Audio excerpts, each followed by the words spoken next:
challenges we face.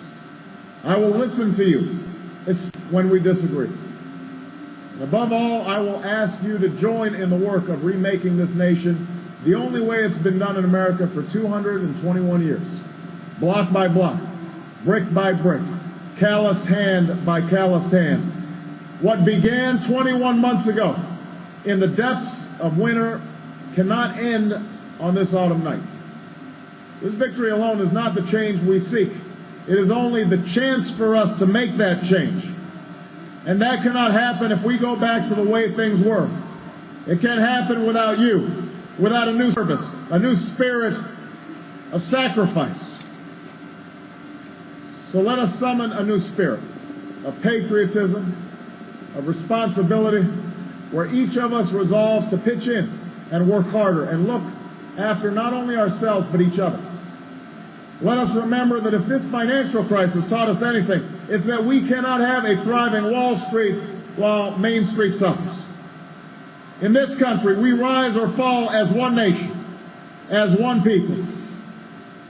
Let's resist the temptation to fall back on the same partisanship and petting and immaturity that has poisoned our politics for so long. Let's remember that it was a man from this state who first carried the banner of the Republican Party to the White House, a party founded on the values of self-reliance and individual liberty and national unity. Those are values that we all share.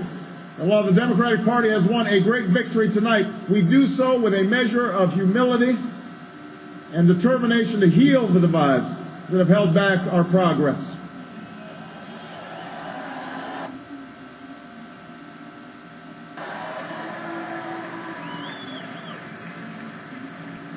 Said to a nation far more divided than ours, we are not enemies, but friends. Though passion may have strained, it must not break our bonds of affection. And to those Americans whose support I have yet to earn, I may not have won your vote tonight, but I hear your voices. I need your help, and I will be your president too.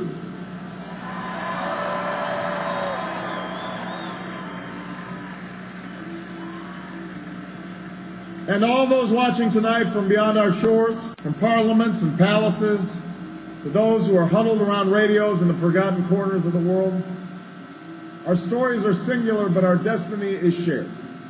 And a new dawn of American leadership is at hand.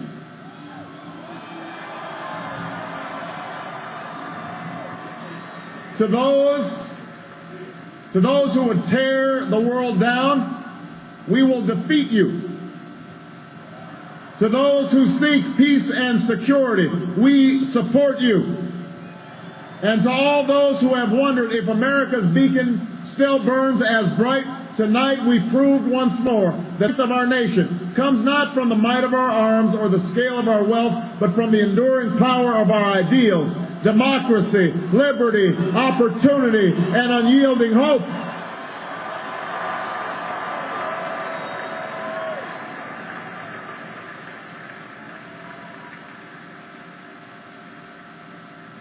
That's the true genius of America, that America can change.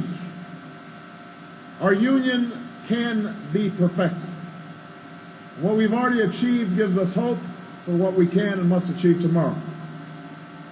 This election and many stories that will be told for generations, but one that's on my mind tonight is about a woman who cast her ballot in Atlanta. She is a lot like the millions of others who stood in line to make their voice heard in this election, except for one thing. Ann Nixon Cooper is 106 years old. She was born just a generation past slavery, a time when there were no cars on the road or planes in the sky, when someone like her couldn't vote for two reasons: because she was a woman and because of the color of her skin. And tonight, I think about all that she's seen throughout her century in America. The heartache and the hope, the struggle and the progress. The times we were told that we can't, and the people who pressed on with that American creed, yes we can.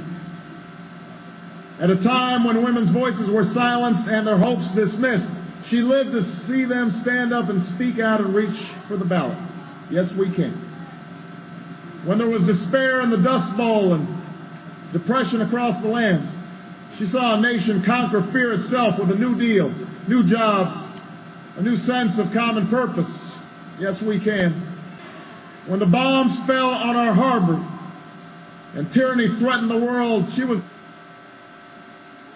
there to witness a generation rise to greatness and a democracy was saved. Yes, we can. She was there for the buses in Montgomery, the hoses in Birmingham, a bridge in Selma, and a preacher from Atlanta who told the people that we shall overcome. Yes, we can. A man touched down on the moon. A wall came down in Berlin. A world was connected. Science and imagination. And this year, in this election, she touched her finger to a screen and cast her vote. Because after 106 years in America, through the best of times and the darkest of hours, she knows how America can change. Yes, we can. America, we have come so far. We have seen so much, but there's so much more to do. So tonight, let us ask ourselves, if our children live to see the next century, if my daughters should be so lucky to live as long as Ann Nixon Cooper, what change will they see? What progress will we have made? This is our chance to answer that call. This is our moment. This is our time to put our people back to work and open doors of opportunity for our kids, to restore prosperity and promote the cause of peace, to reclaim the American dream and reaffirm that fundamental truth that out of many we are one, that while we breathe, we hope, and where we are met with cynicism and doubt and those who tell us that we can't, we will respond with that timeless creed that sums up the spirit of a people. Yes, we can. Thank you. God bless the United States of America.